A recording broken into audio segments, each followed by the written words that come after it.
और देखिए उपेंद्र यादव प्रमुख जी की ओर से बहुत रुपया से सम्मानित किया गया है। आपके चरण सादर का आशीर्वाद का प्रतीक्षा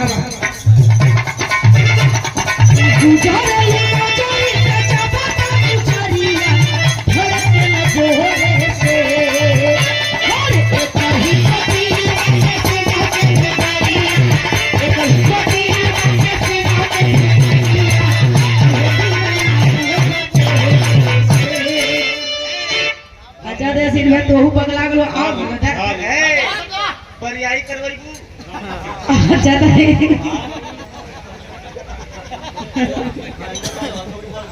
अच्छा देखो भैया महेंद्र यादव हथौड़ी बलुआ के धरती से भैया की ओर से 100 रुपया देकर के सम्मान किया गया। आपके चरण से आदर का पुजारी जी आइए आओ भैया।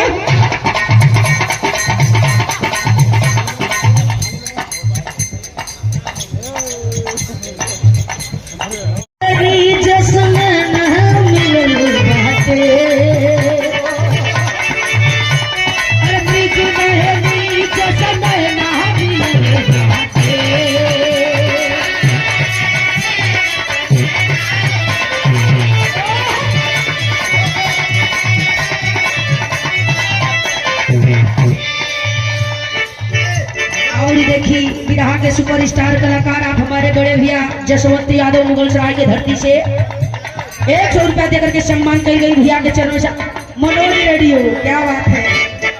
भैया की ओर से बहुत रुपया देकर सम्मान की गई। आपके चरणों से